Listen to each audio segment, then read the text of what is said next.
welcome student. So today I am going to start new chapter, the fundamental unit of life in biology, class 9th. सबसे पहले जो है हम ये जाने कि बायोलॉजी है क्या चीज़। बायोलॉजी के बारे में जानकारी करना है हमको, जो बायोलॉजी है क्या चीज़। तो बायोलॉजी इन 2 वर्ड से बना हुआ है, एक है बायो और सेकेंड है लोगस। यानी बायो का मतलब होता है लाइफ और लोगस का होता है स्टडी। स्टडी माने इसका अध्ययन की जाती है, बायोलॉजी के बारे में इसे अध्ययन की जाती है, उसी को हम जो है बायोलॉजी कहते हैं। तो बायोलॉजी का डिफिनेशन है कि biology, what is biology. Biology है क्या? The study of A life living being in called biology. यानी जिस विज्ञान में जीवों के बारे में अध्ययन की जाती है या जानकारी की जाती है उसे हम बायोलॉजी कहते हैं। फिर समझ लीजिए कि तो क्या है कि the study of A life being is called biology. यानी जीवों के बारे में, जिस विज्ञान में जीवों के बारे में अध्ययन की जाती है या जानकारी की जाती है उसे हम बायोलॉजी कहते हैं। अब बायोलॉजी का ये है कि टाइप ऑफ बायोलॉजी, यानी बायोलॉजी कितने प्रकार के होते हैं, मेन कितने प्रकार के होते हैं ये जानना है हमको, कि जो 9th क्लास में जो पढ़ना है वही मेन कितने प्रकार के होते हैं। ये एक टाइप ऑफ बायोलॉजी, यानी बायोलॉजी जो है, यानी there are 2 main type of biology. Biology जो है मेन 2 टाइप्स के होते हैं। फर्स्ट होता है कि जूलॉजी एंड सेकेंड होता है बॉटनी। तो जूलॉजी में होता है जो जीवों के बारे में अध्ययन की जाती है, और बॉटनी का मतलब होता है जो पेड़ पौधों के बारे में, यानी पृथ्वी पर जो भी पेड़ पौधे हैं उन सभी के बारे में जब जानकारी लेते हैं या अध्ययन करते हैं उसे हम बॉटनी कहते हैं, है ना। और ये जो है जिसे जीवों के बारे में अध्ययन की जाती है उसे हम जूलॉजी कहते हैं। स्टार्ट। सेल, सबसे आपको पढ़ना है कि सेल क्या चीज़ है। नहीं, सेल जो है sir type of cell.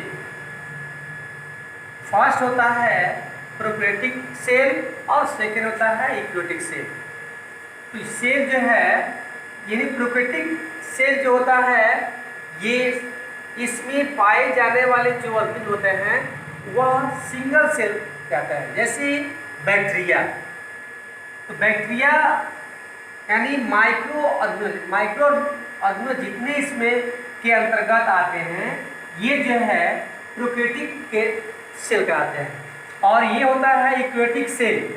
Eukaryotic cell में जो है सिंगल सेल वाले भी जीव आते हैं और मल्टीपल सेल वाले भी जीव आते हैं, यानी ये ऑर्गेनिज्म पाए जाते हैं। अब यह है कि सेल, सबसे पहले है कि सेल है क्या चीज, व्हाट इज सेल। कहेंगे the cell is the basic structure and functional unit of living organism. यानी जीवों की रचनात्मक और क्रियात्मक इकाई को सेल कहते हैं। जीवों की जो की रचना होती है ना, जिससे होती है, और उनकी क्रिया जो होती है वह सामूहिक रूप से जो है सेल कहलाती है। इससे फर्स्ट समझिए कि the cell is the basic structure and functional unit of living beings. अब ये सेल, अब हमको जानना है कि सेल कैसे बना है, सेल का स्ट्रक्चर क्या है।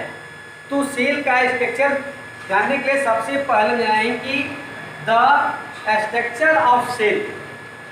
द स्ट्रक्चर ऑफ सेल यानी ये cell consist of 3 parts of cell, यानी सेल को बांधने में, इसको निर्माण करता है, उसको बनाने में सेल में जो है मेन जो है 3 पार्ट्स होते हैं, और ये 3 पार्ट्स मिल करके जो है सेल का निर्माण करता है।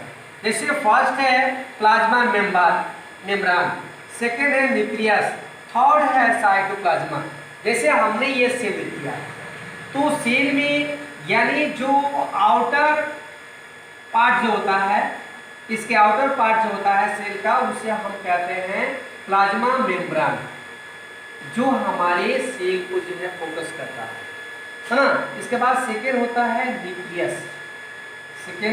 न्यूक्लियस, जो हमारे जिससे जो है न्यूक्लियस के डिवीजन से ही जो है ना सेल का जो है डिवीजन होता है। और ये थर्ड है साइटोप्लाज्मा, यानी न्यूक्लियस एंड प्लाज्मा मेम्ब्रेन के बीच का जो पार्ट्स होता है, इसी पार्ट को जो है साइटोप्लाज्मा कहते हैं। फिर समझ लीजिए, यानी प्लाज्मा मेम्ब्रेन एंड न्यूक्लियस दोनों के बीच का जो पार्ट्स होता है, ये जो पार्ट्स होता है, इसी को हम जो है साइटोप्लाज्मा कहते हैं। और ये न्यूक्लियस का जो है ये पार्ट जो होता है ना, आउटर जो पार्ट होता है, इसको हम न्यूक्लियस मेम्ब्रेन कहते हैं, तो इस तरह से यानी सेल को जो है ना बनाने में, यानी इसका स्ट्रक्चर जो है ना खड़ा करने में, इसमें मेन जो है 3 इसमें पार्ट्स होते हैं। फर्स्ट पार्ट हो गया ये है प्लाज्मा मेम्ब्रेन, सेकेंड हो गया न्यूक्लियस, और थर्ड हो गया साइटोप्लाज्मा। तो ये जो है ये हमारे सेल का जो है स्ट्रक्चर है, ठीक है। फिर अब इससे नेक्स्ट जो है हम लेकर चलेंगे कि अब ये प्लाज्मा मेम्ब्रेन है क्या चीज़।